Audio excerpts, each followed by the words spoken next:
இஸ்ரவேல் ஜனங்கள் நிரந்தரமாக கானானுக்குள் பிரவேசித்த போது என்னென்ன செய்ய வேண்டும் என்று, எப்படி காணிக்கை கொடுக்க வேண்டும் என்று கூட ஆண்டவர் சில சட்ட திட்டங்களை, ஒழுங்குகளை கடைபிடிக்க கர்த்தர் ஆலோசனை சொன்னார். அந்த அடிப்படையிலே கானானிலே சென்று காணிக்கைகளை எப்படி கொடுக்க வேண்டும் என்பதை குறித்து ஆண்டவர் இஸ்ரவேல் ஜனங்களுக்கு கொடுத்த சில சட்ட திட்டங்களின் ஒரு பகுதியை நான் இன்று உங்களோடு பகிர்ந்து கொள்ள விளைகின்றேன். லேவியராகமம் 24ஆம் அதிகாரம் 2வது வசனத்தை எடுத்தவர்கள் படிக்கலாம்.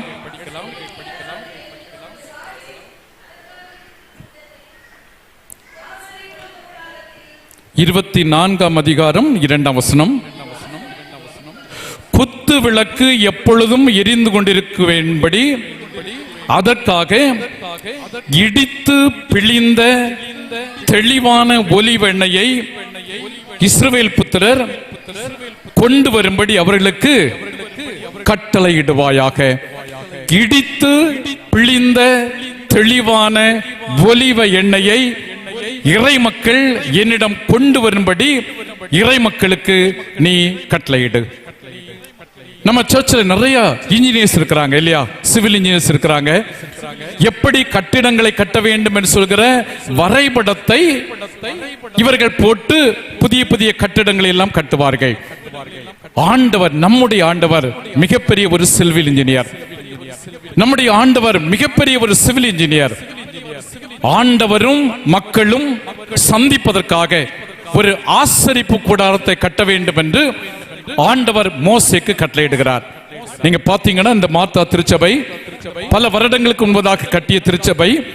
இந்த திருச்சபையினுடைய கட்டுமான பணியிலே அநேக கட்டிட கலைஞர்கள் பயன்படுத்தப்பட்டார்கள், இன்ஜினியர்ஸ் பயன்படுத்தப்பட்டாங்க. பல நாட்கள் ஜெபித்தாங்க.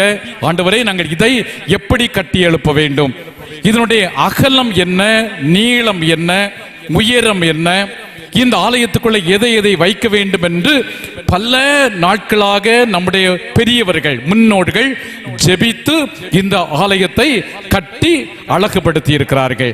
அதே வண்ணமாக ஆண்டவர் தங்குகின்ற ஒரு வாசஸ்தலத்தை கட்டுவதற்காக மோசேக்கு ஆண்டவர் ஆலோசனை கொடுக்கிறார். அந்த ஆலோசனையின் அடிப்படையில் இந்த மோசே எல்லா காரியங்களையும் செய்து முடிக்கிறார். முடித்துவிட்டு அந்த ஆசரிப்பு கூடாரத்துக்குள்ளே எதை வைக்க வேண்டும் என்று ஆண்டவர் மோசேக்கு சொல்லுகிறார் என்று சொன்னால், குத்து விளக்கு எப்பொழுதும் எரிந்து கொண்டிருக்கும்படி ஆலயத்துக்குள்ளே குத்து விளக்கு வைக்க வேண்டும். ஆசரிப்பு கூடாரத்தில் வைக்கப்படுகிற குத்து விளக்கு எப்பொழுதும் எரிந்து கொண்டிருக்க வேண்டும். உங்க சர்ச்சில் எப்படின்னு எனக்கு தெரியாது. எங்களுடைய சேகர ஆலயத்துக்குள்ளே இரவு கோயில் பிள்ளை ஆலயத்தை மூடுகின்ற போது சர்ச்சுக்குள்ள ஒரு லைட் எப்பொழுதும் போட்டு வச்சுக்கிட்டே இருப்பார். எப்பவும் எரிஞ்சுக்கிட்டு இருக்கோம். கேட்ட அவர் சொல்வார், பாஸ்டர், சர்ச் என்ன செய்யக்கூடாது, இருள் அடையக்கூடாது, சர்ச்சில் எப்பவும் விளக்கு எரிந்து கொண்டே இருக்க வேண்டும் என்று சொல்லி ஒரு விளக்கை ஆட்கள் இல்லை என்று சொன்னாலும் அந்த விளக்கை போட்டு வைத்திருப்பார், அது எரிந்து கொண்டே இருக்க வேண்டும். இங்கே ஆண்டவர் மோசேக்கு சொல்லுகிற ஒரு வார்த்தை, எப்பொழுதும் எரிந்து கொண்டிருக்கின்ற ஒரு குத்து விளக்கை வைக்க வேண்டும்.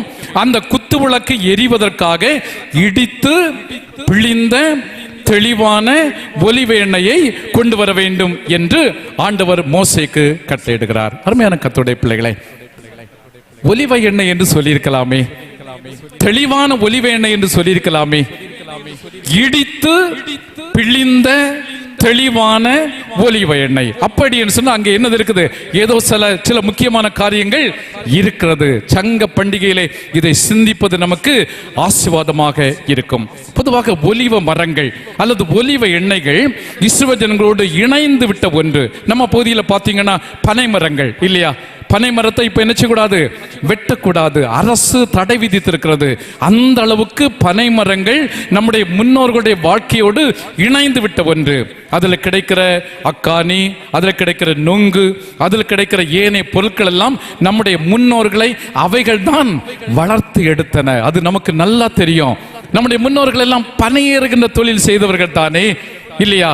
படிப்பறிவு இல்லாத நாட்களில் நம்முடைய முன்னோர்கள் பனை மரத்தில் ஏறி அதனுடைய விளைச்சலை பெற்றுதான் இன்று நானும் நீங்கள் இந்த அளவிலே வளர்ந்திருக்கிறோம். அதே வண்ணமாகத்தான் இஸ்ரோஜனுடைய வாழ்க்கையிலே ஒலிவ மரம் என்பது மிக மிக முக்கியமான ஒன்று. ஒலிவ மரத்தை குறித்து 2 காரியங்களை நான் சொல்ல முடியும். நோவாவை ஆண்டவர் பேழைக்குள்ளே பிடித்து வைத்து அனுப்பி பேழையை பூட்டி விட்டார். ஜலப்பிரளயம் வந்தது, பேழை உயர்ந்தது, தண்ணீர் வற்றியது, பேழை அமர்ந்தது. ஜன்னலை திறந்து நோவா எதெல்லாம் விட்டாரு? காகத்தை விட்டார், புறாவை விட்டார். தண்ணீர் எல்லாம் வற்றி விட்டது என்பதற்கு அடையாளமாக என்னத்தை கொத்தி கொண்டு வந்தது? ஒலிவ மர கிளையை கொத்தி கொண்டு வந்தவுடனே நோவா புரிந்துகிட்டார், அங்க என்னது? நம்ம வாழ போலாம், எல்லாம் நமக்கு வாழ்வதற்கான சூழ்நிலைகள் சாதகமாக இருக்கிறது என்று சொல்லி பேழையிலிருந்து வெளியே வருகிறார். உங்களுக்கு தெரியும் நினைக்கிறேன், ஐக்கிய நாடுகள் சபை 193 நாடுகளை அங்கத்தினராக கொண்ட ஒரு அமைப்பு நம்முடைய உலகத்தில் இருக்கிறது. 1945ஆம் ஆண்டு அக்டோபர் மாதம் 24ஆம் தேதி 2ஆம் உலக போர் தொடங்கிவிட்டது. உலக தலைவர்கள் எல்லாம் பயந்து போனார்கள். இனி இந்த உலகம் இருக்காது, அழிந்து போகும் என்று சொல்லுகிற அந்த சூழலுக்குள்ளே தள்ளப்பட்ட போது இந்த 2ஆம் உலக போரை நிறுத்துவதற்காகவும் 2ஆம் உலக போர் மூலமாக ஏற்பட்ட தீய காரியங்களை விளைவுகளை மாற்றுவதற்காகவும் இனி 3வது உலக போர் ஒன்று தொடங்கிவிடக்கூடாது என்பதற்காகவும் ஒரு ஐக்கிய நாடுகள் சபை என்று சொல்லுகிற ஒரு அமைப்பை ஏற்படுத்தினார்கள். அதற்கு நம்முடைய இந்திய நாடும் அதற்கு அங்கத்தினராக இருக்கிறது. அதுல ஒரு சின்னம் வைக்கப்பட்டது. அந்த சின்னத்திலே ஒலிவ இலை இருக்கிறது. ஒலிவ இலை என்ன? அமைதியை ஏற்படுத்துவதனுடைய அடையாளமாயிருக்கிறது. இந்த ஒலிவ எண்ணெயை 2 முறைகளிலே எடுப்பார்கள். நம்ம பார்ப்போம், நம்ம ஊர்ல ரப்பர் மரம் இருக்குதானே, ரப்பர் மரம் பார்த்துருக்கிறீங்க. அதுல 2 விதத்தில் அந்த ரப்பர் மரத்திலிருந்து பால் எடுக்கிறாங்க. ஒன்று, அந்த மரத்தை சீவி அதிலிருந்து பால் எடுக்கிறாங்க. இன்னொன்று, அந்த ரப்பர் மரத்தில் இருக்கிற அந்த சீடு, அந்த விதை, அதை பொறுக்கி அதிலிருந்து என்ன செய்யறாங்க? ஆயில் எடுக்கிறாங்க. 2 விதமான நிலை இருக்கிறார்கள். இங்கே இந்த ஒலிவ மரத்திலிருந்தும் 2 விதமான நிலையில் இவர்கள் எண்ணெய் எடுத்தார்கள். ஒன்று, மரங்களில் இருந்து வடிகின்ற எண்ணெய். இன்னொன்று, அதனுடைய சீடு, அதனுடைய விதைகளில் இருந்து விதையை எடுத்து செக்கில் ஆட்டி அதிலிருந்து பெறப்படுகின்ற எண்ணெய். அதுவும் தெளிய வைக்கப்பட்ட எண்ணெய். நீங்க இப்போ 1 லிட்டர் தேங்கெண்ணெய் வாங்கணும் அப்படின்னு சொன்னா கடையில போய் 200 ரூபாய் அல்லது 300 ரூபாய் கொடுத்து 1 லிட்டர் தேங்கெண்ணெய் நீங்க வாங்கிட்டு வந்துடலாம். ஆனா நம்ம வீட்டுல தேங்காயை எடுத்து அதை காய வச்சு அதை சீவி கொப்பரையாக்கி அதை செக்கில் கொண்டு கொடுத்து அதை எடுத்து இங்க கொண்டு வர்ற போது 1 லிட்டர் தேங்கெண்ணெய் கடையில வாங்குறதுக்கும் நம்ம வீட்டில இருந்து இந்த கஷ்டப்பட்டு எண்ணெயை ஆட்டி கொண்டு வர்றதுக்கும் வித்தியாசம் உண்டு இல்லையா? கடையில வாங்குற எண்ணெயை விட இந்த எண்ணெய்க்கு மதிப்பு அதிகம். ஏன்னா இதுல நம்முடைய உழைப்பு இருக்கிறது, இதுல தியாகம் இருக்கிறது, இதுல நம்முடைய ஒப்படைப்பு இருக்கிறது. அந்த வேலையை நம்ம ஒரு ஆள் செய்ய மாட்டாங்க, வீட்டில் இருக்கிற எல்லாரும் செய்வாங்க. ஐயா சொல்லுவாங்க, அந்த தேங்காயை எடுத்து காய வச்சிடணும்னு சொல்லுவாங்க. அம்மா எடுத்து காய வைப்பாங்க. காய வச்சு அந்த சிரட்டையிலிருந்து வெளியே வந்த உடனே சொல்லுவாங்க, மகன்கிட்ட சொல்லுவாங்க, தம்பி இந்த தேங்காய் என்ன செய்யணும்? சீவி வச்சிடணும்னு சொல்லுவாங்க. அடுத்து அந்த ஐயா வருவாங்க, வெயில கொண்டு காய வைப்பாங்க. அந்த அம்மா சொல்லுவாங்க, காய வச்சாச்சு, கொண்டு என்ன செய்யுங்க? செக்கில் கொண்டு ஆட்டிக்கிட்டு வாங்க.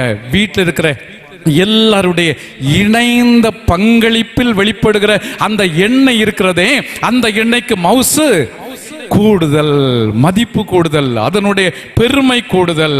அருமையான கர்த்தருடைய பிள்ளைகளே, இந்த காலை வேளையிலே என்னை உங்களையும் ஆண்டவர் இப்படித்தான் அழைக்கிறார். இடித்து பிழிந்த ஒலிவ எண்ணெயை நீ கொண்டு வர வேண்டும், ஆண்டவருக்கு கொண்டு வர வேண்டும். அப்படின்னு சொன்னா நம்ம எல்லாருடைய பங்களிப்பு, அப்பா அம்மா தம்பி தங்கச்சி பிள்ளைகள் எல்லாருடைய இணைந்த பங்களிப்பு கர்த்தருடைய சமூகத்திலே வர வேண்டும். ஒரு கொலை ஏத்தம்பழத்தை கடையில வாங்கி கொண்டு ஆலயத்தில் வைக்கிறதுக்கும் ஒரு தோட்டத்துல ஒரு 10 வாழை மரத்தை நடுகிற போது அந்த சின்ன அந்த கண்ணை வாங்கி அதை கொண்டு வத்தி ஜெபம் பண்ணி ஒவ்வொரு நாளும் அதுக்கு தண்ணி விட்டு வளருகிற போது அதுல கிடைக்கிற ஒரு கொலை ஏத்தம்பழம் இருக்கு பாத்தீங்களா, அதுல இருக்கிற மதிப்பு கூடுதல். அதைத்தான் கர்த்தர் இடித்து பிழிந்த ஒலிவ எண்ணெய் என்று சொல்லுகிறார். உழைப்பதனுடைய பலன், உழைப்பதனுடைய பலன், இணைந்த அத்தனை பேருடைய உழைப்புக்குரிய பலனை நீங்கள் ஆலயத்திலே கொண்டு வர வேண்டும் என்று சொல்லுகிறார். இன்னொன்று, அங்கே தெளிவான எண்ணெய். தெளிவான எண்ணெய் என்ன? உள்ளத்தின் ஆழத்திலிருந்து மனப்பூர்வமாக மனம் வந்து கொடுக்கின்ற, தெளிந்த மனநிலையிலிருந்து கொடுக்கின்ற ஒன்று. பைபிள்ல சொல்லப்படுகிறது, அவனவன் விசனமாயும் அல்ல, கட்டாயமாயும் அல்ல, தன் மனதில் நியமித்தபடியே. உன் மனசுல அமைதியா நம்ம மனசுல இருக்கிற போதுதான் நம்ம ஆலயத்துல வந்து காணிக்கைகளை கொண்டு வர முடியும் இல்லையா? நம்ம மனசுல ரொம்ப ஒரு பாரம் அல்லது சலனங்கள் இருக்கிற போது கொண்டு வர முடியுமா? இல்லை. தெளிந்த மனநிலையோடு கொடுக்க வேண்டும். அவன் மேல் கர்த்தர் பிரியமாய் இருக்கிறார். 2 கொரிந்தியர் 9:7 நீங்க படிக்கிற போது அந்த வசனத்தை நாம் கற்றுக்கொள்கிறோம். அவனவன் விசனமாயும் இல்ல, கட்டாயமாயும் அல்ல, தன் மனதில் நியமித்தபடியே கொடுக்க கடவன். உற்சாகமாய் கொடுக்கிறவரிடத்தில், தெளிந்த மனதோடு கொடுக்கிறவரிடத்தில் கர்த்தர் பிரியமாய் இருக்கிறார். அன்பு கர்த்தருடைய பிள்ளைகளை, சங்க பண்டிகை நம்ம கொண்டாடி கொண்டிருக்கிறோம். இது ஒரு இன்றைக்கு ஒரு பேராய நிலையிலே ஒரு மெம்பர்ஷிப், ஒரு அங்கத்துவத்தை புதுப்பிப்பதற்காக இது பயன்படுத்தப்படுகிறது என்று நாம் எண்ணிக்கொண்டாலும் அது அல்ல. சங்க பண்டிகை நோக்கம் என்ன? இடித்து பிழிந்த தெளிவான ஒலிவ எண்ணெய். குடும்ப அங்கத்தினர்கள் அத்தனை பேருடைய உழைப்பினுடைய தெளிவை இறை சமூகத்திலே படைப்பதுதான் சங்க பண்டிகை. இன்னொரு காரியத்தை சொல்லுகிற போது நீங்கள் புரிஞ்சு கொள்ளலாம். தூய மார்க் எழுதின நற்செய்தி நூல் 12ஆம் அதிகாரம் 41 முதல் 44 வர வரையிலும் ஒரு ஏழை கைம்பெண், அவர்கள் இயேசு கிறிஸ்து அந்த பெண்ணினுடைய அந்த கொடையை சொல்லுகிற போது அவர்கள் எல்லாரும் தங்கள் பரிபூரணத்திலிருந்து எடுத்து கொடுத்தார்கள். ஆனால் இந்த சகோதரியோ தன்னுடைய ஜீவனத்திற்கு உண்டானது எல்லாம். இதுதான் இடித்து பிழிந்த தெளிவான ஒலிவ எண்ணெய். கடையில போய் 10 கொலை ஏத்தங்கோலை வாங்கி இங்க கொண்டு வைப்பது அல்ல. ஒரு வருடமாக வாழைக்கு தண்ணி விட்டு பொருத்தனையோடு, ஆண்டவரே இந்த தோட்டத்தில் நான் வச்சிருக்கிறேன்ப்பா, முதல் கொலையை நான் என்ன செய்வேன்? ஆலயத்தில் கொண்டு எனக்கு வச்சிருவேன், எனக்கு எல்லாத்தையும் ஆசீர்வதித்தாருன்னு சொல்லி முழங்கால் போட்டு ஜோம் பண்ணி அதை வளர்த்தி எடுத்து அந்த கனியை நம்ம கொண்டு வரோம். பார்த்தீங்களா? அதுதான் இடித்து பிழிந்த ஒலிவ எண்ணெய். எதற்காக கொண்டு வர வேண்டும்? எதற்காக கொண்டு வர வேண்டும்? குத்து விளக்கு எப்பொழுதும் எரிந்து கொண்டிருக்க வேண்டும். குத்து விளக்குனா என்ன? குத்து விளக்குனா என்ன? இந்த சர்ச்சில் நமக்கு ஒரு குத்து விளக்கு இருக்குதா? வச்சிருக்கிறோமா? வெளிப்படுத்தல் 1:20 படிங்க.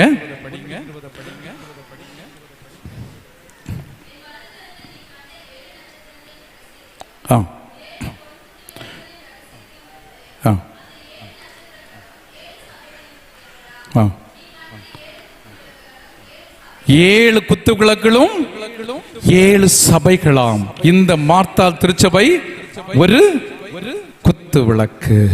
சதனே, நான் தப்பா சொல்றேன்னா? இல்ல, இந்த மார்த்தாள் திருச்சபை ஒரு குத்து விளக்கு. வெளிப்படுத்தல் 2:1 படியுங்கள்.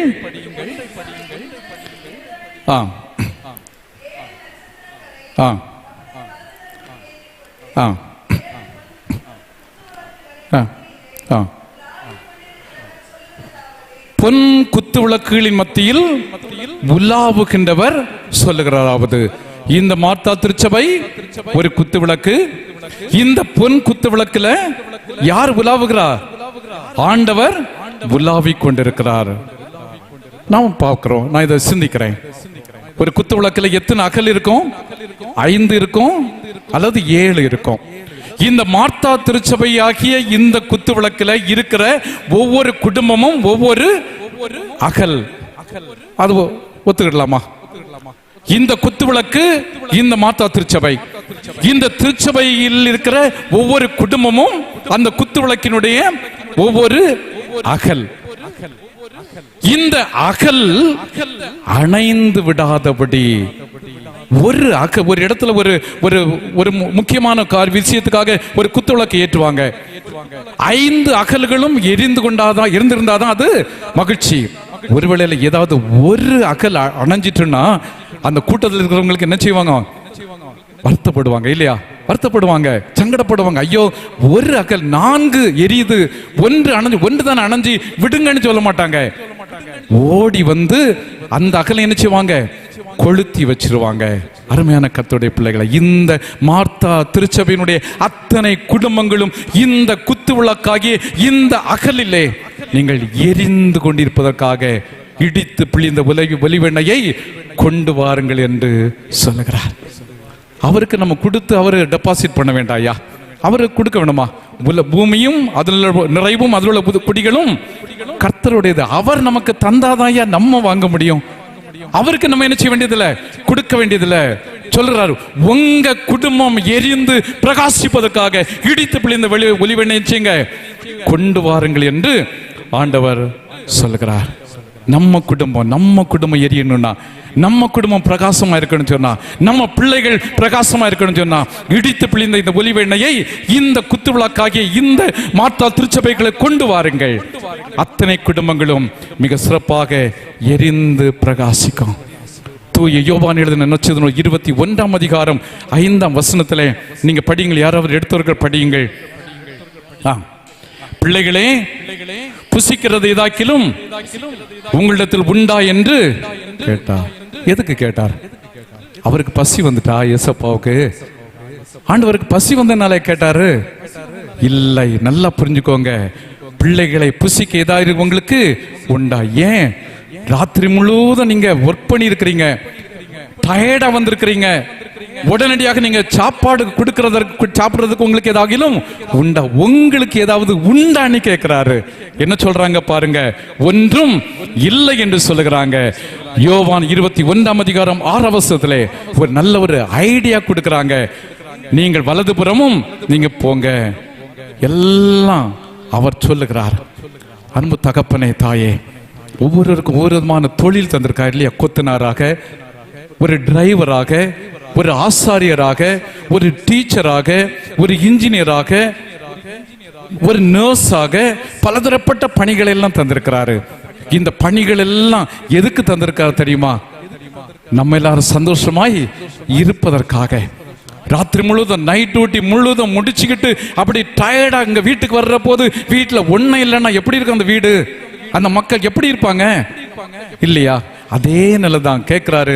அவங்க சொல்றாங்க ஒன்னும் இல்லைன்னு சொல்றாங்க. என்ன சொல்றாரு? நீங்க வலதுபுறமா போடுங்கன்னு சொல்றாரு. முடிச்சுக்கிட்டு திரளான மீன்களை பிடிச்சிட்டு வர்றாங்க. அடுத்து என்ன சொல்றாரு பாருங்க, 21:10 பாருங்க, படிங்க. நீங்கள் பிடித்த மீன்களில் சிலவற்றை கொண்டு வாருங்கள். சிலவற்றை கொண்டு வாருங்க. பிடிச்ச மீன்ல கொண்டு என்ன செய்யுங்க? கொண்டு வாருங்கன்னு சொல்றாரு. கொண்டு வராங்க. அடுத்து அவர் என்ன சொல்றாரு? வாருங்கள். 12ஆம் வசனம் படிங்கள். அவர்களை நோக்கி வாருங்கள், போஜனம் பண்ணுங்கள். அப்போ முதல்ல ஆண்டவர் இயேசு யாருக்காக கேட்டாரு? ஏதாவது இருக்கான்னு யாருக்காக கேட்டாரு? அவங்களுக்காக தான் கேட்டாரு. களைத்து வந்திருக்கிறாங்க. என் பிள்ளைகள் ராத்திரி முழுவதும் உழைத்து வந்திருக்கிறாங்க, அவங்களுக்கு கொடுக்கறதுக்காக கேட்டாங்க. ஒன்றுமில்லை சொன்ன போது மீண்டும் அதை வாங்கி 13ஆம் வசனத்தை படியுங்கள்.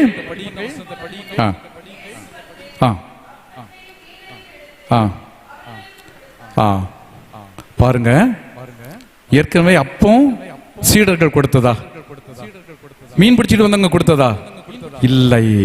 நல்லா புரிஞ்சுக்கோங்க, அப்பம் ஆண்டவரிடம் இருந்தது. அவர் தான் ஜீவ அப்பம். இவங்க கொண்டு வந்திருக்கிற மீன் அவங்களுடைய கான்ட்ரிபியூஷன் கேட்கிறாரு. உங்ககிட்ட இருக்கிறத கொண்டு வாங்க.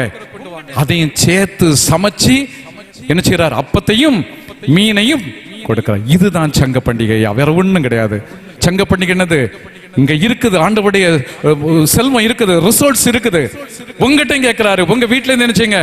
கொஞ்சம் கொண்டு வாங்க. ஒரு பலாப்பழம், ஒரு அண்ணாச்சி பழம், ஒரு கொலை ஏத்தம்பழம், கொஞ்சம் பணம் கொண்டு வாங்க.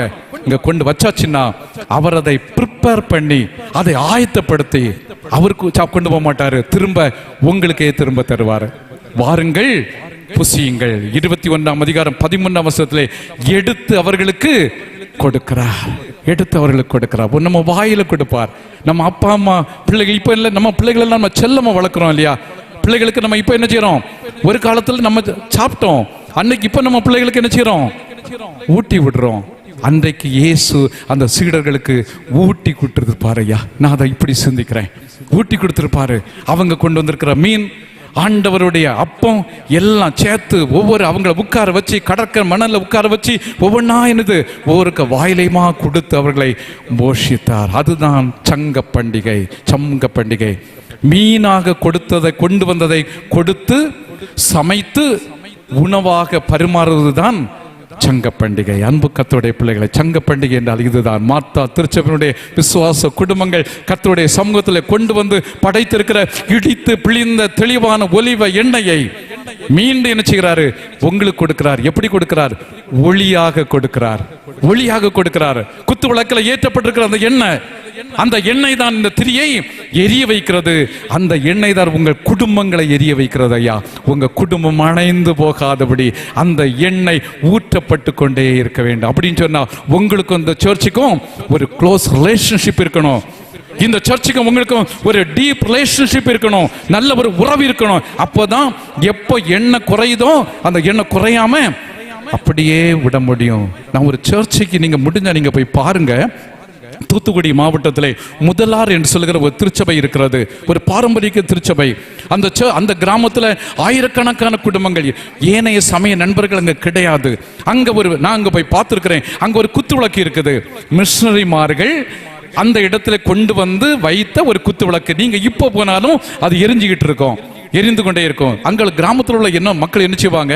எண்ணெயை கொண்டு வந்து அந்த குத்து விளக்குல விட்டுக்கிட்டு குத்து விளக்குல இருக்கிற எண்ணெயை ஊத்திக்கிட்டு போவாங்க. ஜெப எண்ணெயாக பயன்படுத்துகிறார்கள். அந்த திருச்சபை நீங்க போனா நீங்க தெரியும்.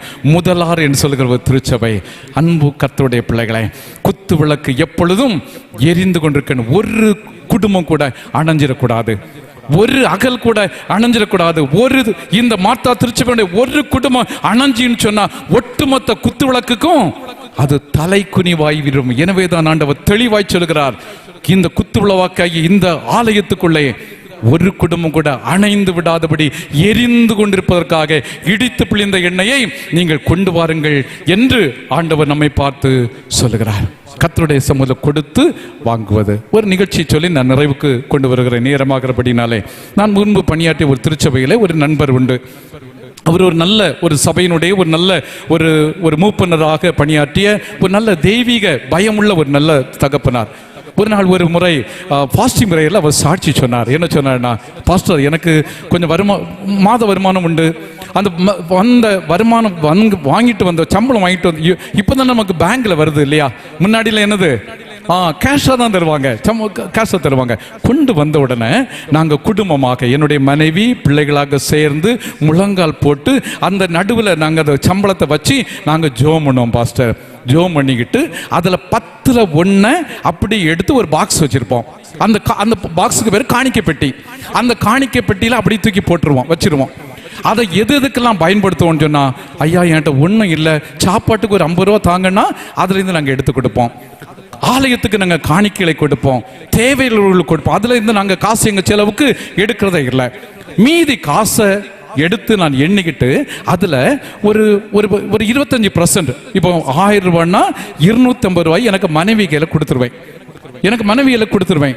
மீதி 750 ரூபா குடும்ப செலவுக்காக நான் வச்சுக்கிடுவேன். ஒரு 25 நாள் ஆகின உடனே பாக்கெட்டை பார்த்தா 750 ரூபாயும் செலவாகி போவோம்.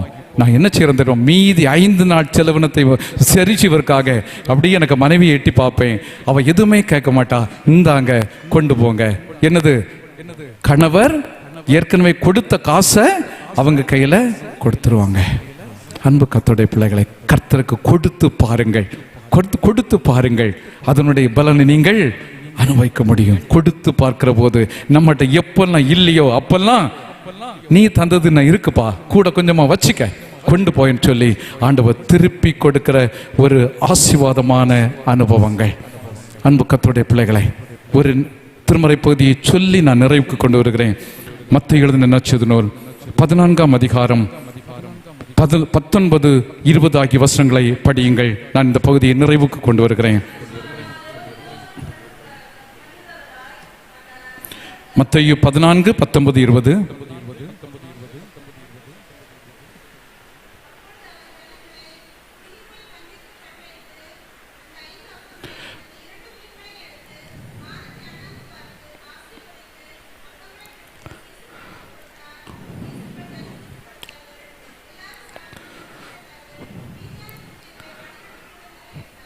5 அப்பத்தையும் 2 மீனையும் கையில் எடுத்து ஆசீர்வதித்து திரும்ப கொடுத்தார். உங்களிடம் என்ன இருக்கிறது என்று கேட்டார். 5 அப்பம் 2 மீன் இருக்கிறது சொன்னார்கள். கொண்டு வாருங்கள் என்று சொன்னார். கையில் எடுத்து ஆசீர்வதித்தார். ஆசீர்வதித்து அவர்கள் கையிலே கொடுத்தார்.